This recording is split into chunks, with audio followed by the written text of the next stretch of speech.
बिस्मिल्लाहिर्रहमानिर्रहीम। अस्सलाम वालेकुम to all my viewers and students आज मैं आपको पढ़ाने जा रही हूँ बीएमआई यानी कि बॉडी मास इंडेक्स के बारे में।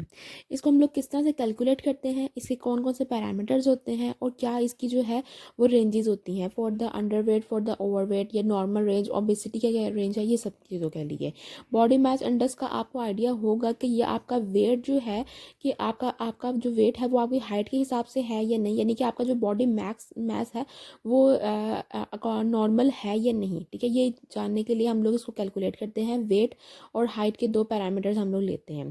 ठीक है, अब ये दो तरीक़ों से जो है वो आपका फाइंड कर सकते हैं। नंबर वन होता है, एक होता है इम्पीरियल सिस्टम और दूसरा होता है मैट्रिक सिस्टम। ठीक है, अब इम्पीरियल सिस्टम में क्या होता है कि हम लोग वेट जो है वो पाउंड्स में लेते हैं और हाइट जो है वो इंचज़ में लेते हैं और उसको हम लोग डिवाइड करके मल्टीप्लाई करते हैं 703 से। ठीक है, जबकि मीट्रिक सिस्टम में क्या होता है, वेट आप केजीज में लेते हो और हाइट जो है वो मीटर्स में लेते हो।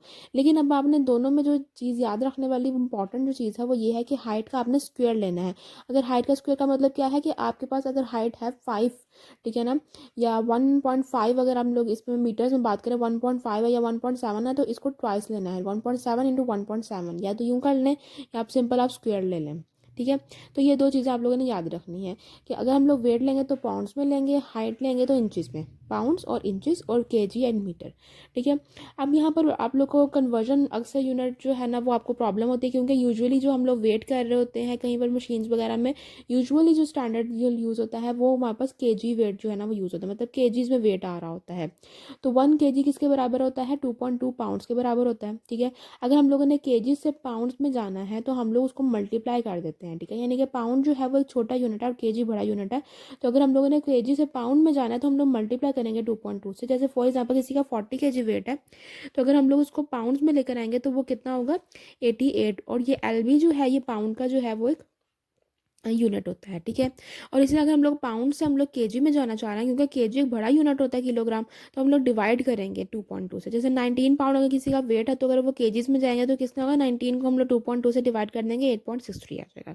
ठीक है, तो अगर हम हमारे पास वेट की बात करें तो वेट के हमारे पास दोनों पैरामीटर्स आ गए। हमारे पास केजी में वेट हो या हम लोग इस फॉर्मूले से करना चाह रहे हो तो हमारे पास तरीका है कि हमने उसको किस तरह से सॉल्व करना है। ठीक है, उसके बाद आ जाता है ये इंचज़ और मीटर का। अब ना तो हम अपनी हाइट यूजुअली इंचज़ में देखते हैं ना ही हम मीटर में देखते हैं। जो यूजुअली हम लोग स्टैंडर्ड हम लोग देख रहे होते हैं अपनी हाइट वो फीट्स में देख रहे होते हैं। ठीक है ना, तो अगर फीट्स को आप लोग इस फॉर्मूले के अकॉर्डिंग आप लोग इंचज़ में कन्वर्ट करना चाहते हैं तो आप लोगों ने लेंथ को इन फीट मल्टीप्लाई कर देना है 12 के साथ। ठीक है, तो 12 के साथ मल्टीप्लाई, जैसे 5 फीट है, ठीक है, तो अब हम लोग 5 फीट क्या होता है कि हम लोग 5 फीट को मल्टीप्लाई कर देंगे 12 के साथ तो 60 इंचज़ आ जाएगा हमारे पास। ठीक है, यानी कि क्या है, फीट जो है वो एक बड़ा यूनिट है और इंचज़ आपको पता है एक छोटा यूनिट होता है, तो हम लोग मल्टीप्लाई करते हैं बड़े से छोटे में। जब भी हमें जाना होता है तो हमेशा हम मल्टीप्लाई करते हैं, और छोटे यूनिट से बड़े यूनिट में अगर आना हो तो हमने उसको डिवाइड करना होता है। ये फॉर्मूला हमेशा याद रखना चाहिए। इसी तरह ml और लीटर का भी आप लोगों ने इसी तरह से हिसाब रखना होता है कि आप लोगों ने मल्टीप्लिकेशन और डिवीजन, इसकी कन्फ्यूजन अक्सर बच्चों को रहती है। ठीक है, उसके बाद आ जाता है फीट से अगर मीटर में जाना है, ये फीट से इंचेस में था, हम लोगों ने 12 से किया मल्टीप्लाई। अगर फीट से मीटर में जाना है तो हम लोग मल्टीप्लाई किससे करेंगे, 0.3 से करेंगे, 0.3048 से करेंगे। ठीक है, जैसे फॉर एग्जांपल किसी की हाइट जो है वो 5.1 फीट है तो हम लोग क्या करेंगे, 5.1 को मल्टीप्लाई करेंगे 0.3048 से। ठीक है, जो कि हमारे पास मीटर में वैल्यू क्या आएगी, 1.55। ठीक है, ये साथ साथ आप लोगों ने एक रैंडम वैल्यूज़ लेके आप लोगों ने चेक भी करते रहना है। ठीक है, अब उसके बाद आ जाती है हम लोग इसके नॉर्मल रेंजेस देख लेते हैं कि नॉर्मल रेंजेस इनकी क्या होती हैं बीएमआई की। ओके, तो अब आपने ये वैल्यूज़ जो है, जब आपका वेट और हाइट की वैल्यूज़ इस फार्मूले में पुट करें या इस फार्मूला में पुट करें तो जो वैल्यू आए, अगर वो 18 से कम है, ठीक है, अगर वो 18 से कम है तो आप जो है वो अंडरवेट है, यानी पेशेंट जो है वो अंडरवेट होगा। ठीक है, यानी उसका वेट कम होगा, उसको अपना वेट जो है वो मेंटेन करने की ज़रूरत है थोड़ा सा। ठीक है, उसके बाद आ जाती है अगर वो 18 से 24.9 के दरमियान आ रही है तो वो नॉर्मल वैल्यू है। ठीक हो गया, अगर वो 25 से 29.9 के दरमियान है तो वो ओवरवेट है। यानी कि अगर हम लोग सिंपली बात करें इजी वर्ड्स में तो 18 से अगर आप 25 तक कर लो ना, अप टू 25, लेकिन 25 नहीं। ठीक है, 25 में समटाइम्स नॉर्मल में काउंट हो जाता है। ठीक है ना, ऐसा नहीं होता कि सम 25 अगर वैल्यू आ गई लेकिन आप वो 25 का इंडिकेट कर रहा होता है कि आप बॉर्डर लाइन पे आ गए हो वेट के, ओवरवेट होने पे आप बॉर्डर लाइन पे हो। ठीक है, तो इस तरह से होता है। 24.9 is much more safe limit आ जाती है। तो अगर 25 से 29.9 के दरमियान है तो आप ओवर वेट हो, थोड़ा सा वेट आपका ज़्यादा है, ठीक है ना। अगर आपका 30 से 34.9 के दरमियान BMI की वैल्यू आई है तो आप ओबेस हो, और अगर 35 से लार्ज आई है वैल्यू तो एक्सट्रीमली ओबेसिटी है, ठीक है। अब जैसे हम लोग एक एग्जांपल ले लेते हैं, एक बॉय जिसकी हाइट 5.1 फीट है और वेट उसका 51 kg है, ठीक है। उसका हम लोगों ने BMI कैलकुलेट करनी है, तो मैंने मीट्रिक सिस्टम के हिसाब से इसको कैलकुलेट किया है, वेट केजी में 51 और हाइट जो है वो मीटर में, ठीक है ना। मीटर में मैंने कन्वर्ट की है, जैसे यहाँ पर मैंने अब यहाँ पर फॉर्म एग्जांपल दी थी कि 5.1 फीट हाइट हो तो हम लोग उसको मीटर में किस तरह से कन्वर्ट करते हैं, ठीक है।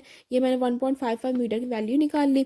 उसके बाद क्या है, 1.55 का आपने स्क्वायर लेना है, ठीक है, और फिर आपने 51 को डिवाइड करना है इससे, तो आपकी वैल्यू क्या है 21.22, ठीक है। अब 21.22 इनमें से किस में फॉल कर रही है, आपके यहाँ पर फॉल कर रही है नॉर्मल रेंज में। तो इसका मतलब है कि इस पर्सन का जो वेट है वो बिल्कुल ठीक जा रहा है, उसकी हाइट के हिसाब से जा रहा है, यानी वो BMI के नॉर्मल रेंज में वो फॉल कर रहा है, ठीक है। अब इसी तरह आपने कोई भी जो रैंडम वैल्यू, फॉर एग्जांपल मैं अगर आपको देती हूँ, आपकी हाइट जो है पेशेंट की वो 4.8 है, ठीक है, और उसका वेट जो है वो 60 किलोग्राम है, ठीक है। अब आपने क्या कैलकुलेट करके इस फॉर्मूले के हिसाब से आंसर कमेंट्स में मुझे शेयर करना है, ठीक है। तो ये आपकी असाइनमेंट भी हो जाएगी और साथ में क्या होगा कि आपकी क्या प्रैक्टिस भी हो जाएगी, ठीक है। तो this is all about body mass index, क्या होता है आपके पास, ठीक है, और आप इसको किस तरह से कैलकुलेट कर सकते हैं, ठीक हो गया। अगर आपको कुछ भी समझ ना आया तो आप मुझसे कमेंट्स में पूछ सकते हैं और फेसबुक पेज के थ्रू भी मुझसे कांटेक्ट कर सकते हैं। अपने फ्रेंड्स के साथ इसको ज़रूर शेयर कीजिएगा और मेरे चैनल को ज़रूर सब्सक्राइब कीजिएगा। अंटिल नेक्स्ट वीडियो, अल्लाह हाफिज़।